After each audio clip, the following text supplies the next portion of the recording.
E a gente continua aqui o nosso bate-papo sobre educação com a pedagoga Sônia Mongruel. Sônia, a gente estava falando aí no bloco anterior de conquistar essa criança, né, para todos esses estímulos. A escola tem todo um preparo técnico, né, toda uma ciência da educação. E para os pais, como é que fica, Sônia, essa equação? Porque a gente vem vivendo aí gerações que primeiro achavam que tinham que dar todos os limites para o filho. Aí nós viemos com uma geração que para exorcizar esse fantasma não dava mais limite nenhum. Uhum. E hoje nós estamos nos defrontando com uma geração de pais que estão com dificuldades para saber onde é o limite da autoridade ou do autoritarismo ou da negociação. Como é que você faz para negociar com esse ser que não aceita mais ou não, porque não? É tão comum a gente ver dizer assim, eu, quando era criança, meu pai só olhava para mim. Tá, esquece, isso aconteceu há alguns anos atrás e não vai voltar. Não. E pode esquecer mesmo. Esse saudosismo, essa tentativa de retomar essa postura, não tem mais espaço. Agora, a questão dos limites serem colocados, serem necessários, eu costumo sempre dizer aos pais, a criança sente necessidade do limite. O ser humano, para se constituir na sua inteireza, ele tem que saber que ele até onde ele pode e onde ele não pode. Saber e perceber que o pai sabe exatamente onde está levando esse filho. O pai sabe onde é o não, por que é esse não. Então, isso não dá para abrir mão dos limites do que um filho pode e do que um filho não pode. A questão é como colocar isso, como administrar isso. Porque as crianças hoje, não sei exatamente como nem porquê, Ana, mas eles parece que já nascem querendo saber, mas por quê? Por que eu não posso? Por que um pode e o outro não posso? E não adianta mais, como o pai dizia, por que não? Porque eu não quero e fim. Porque eles não vão parar.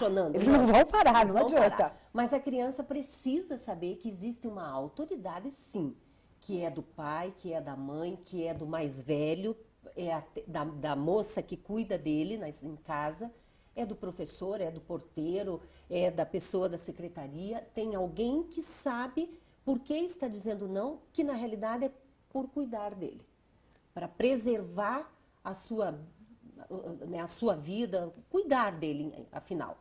Agora, aí, Ana, cada caso é um caso.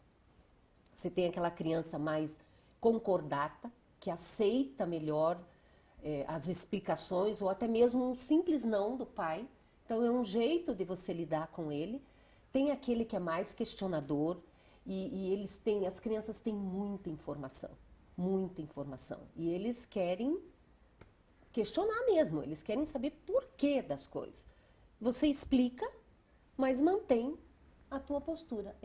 Porque essa é a decisão da mãe, essa é a decisão do pai, porque ele precisa, e a criança se sente, ela se sente segura nessa postura, né? Então eu vejo, e sempre que possível a gente conversa dessa forma com os pais. Orientando, eu acho que mais dando sugestões, porque é no dia a dia, com o seu filho, com a sua história, né? Os pais conseguem ter um tempo bastante significativo, tanto em quantidade quanto em qualidade com o filho, você consegue de uma determinada maneira. Às vezes, quando você não tem muito tempo, de quantidade de tempo, tem de qualidade, mas às vezes até você... Para ganhar tempo, você acaba encurtando isso e diminui um pouco a negociação, né? Mas é cada filho, cada casa, cada família, cada história. Mas está se adaptando aí. Uma coisa que, não sei se eu estou fazendo uma afirmação errônea, uma afirmação até cruel, mas pelo que a gente vê muito de estudo de pedagogia, se você deixar na mão da criança, toda criança tem a tendência a ser um pequeno tirano, né? Ele sabe exatamente o que ele quer. O que ele quer. E ele sabe manipular melhor que os adultos, né? Não tenha dúvida disso. Que ele sabe exatamente como chegar lá. Se ele vê, às vezes, uma discordância entre o pai e a mãe, ou uma avó que esteja mais próxima, e hoje as famílias estão se constituindo dessa forma, com, né, a presença de uma avó, de uma tia, alguém mas ali junto em casa, pela correria, pelas distâncias, às vezes pela comodidade, às vezes da família, a avó acaba vindo para dentro de casa. Se a criança percebe que há um canalzinho, há uma brechazinha, é ali mesmo que ela vai. E me parece que os pais hoje têm um certo... Alguns pais, claro, a gente falando em termos gerais, né? Alguns pais têm medo da birra dos filhos, né? E birra eu acho que não mata ninguém, né? Não, não. Aliás, a birra é uma tentativa, né? Que a criança... É um recurso que a criança dispõe para chegar onde ela quer. Agora, a birra e o pai tem que... Desde a primeira birra.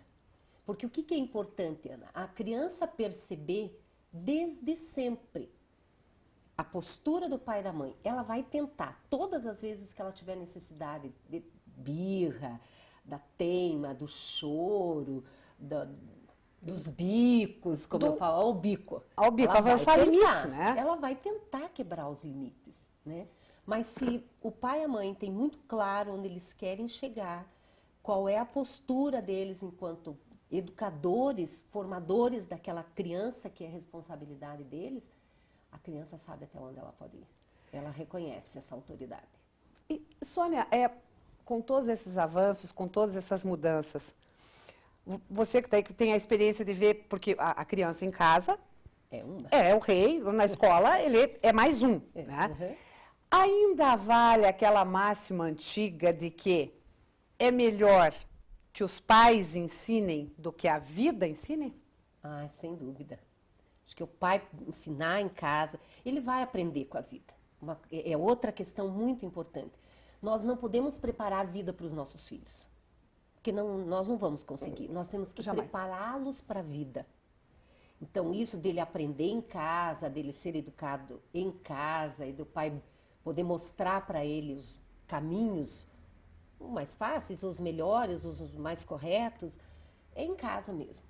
Né? Então, e você vai preparando essa pessoa com mais firmeza de caráter, de personalidade, né? E conduz melhor. Vai ter surpresa, com certeza, Ana. O ser humano é no dia a dia que você conhece. Só que a vida é uma educadora mais rígida, né? Sim. Muito mais, né? Eu sempre falo para eles assim, quando as crianças na escola vêm com alguma justificativa. Então, tudo bem, a mãe não fez, o pai não fez, então você tenta, porque eles tentam se justificar. A mochila que não veio, o lanche que não veio, a AD que não foi trazida, o dia da prova que foi trocado, a mãe que não viu. Tudo bem, mas e quando você estiver lá enfrentando? Ou quando você chegar na porta de uma instituição de ensino superior para fazer uma prova de um vestibular ou de um Enem, esqueceu os seus documentos? Você não vai entrar. Como vai fazer? E não vai adiantar dizer que a mãe esqueceu. Não vai adiantar tentar justificar que a mãe esqueceu, que a funcionária em casa é que lavou dentro do uniforme. Não é verdade? Mas é isso mesmo. Nós temos que prepará-los para isso. Autonomia, independência desde sempre. Tá independência certo. Aos 2 anos existe. Sônia, muito obrigada. A gente poderia ficar conversando aqui muito mais tempo, porque esse tema é muito interessante. Eu tenho certeza que ajudou muita gente. Obrigada mais uma vez. Obrigada e estou à disposição. Obrigada. E a educação continua sendo o centro do nosso tema hoje, com a próxima entrevistada, que é a Ivanilde. É um instante só e a gente já volta, não saia daí.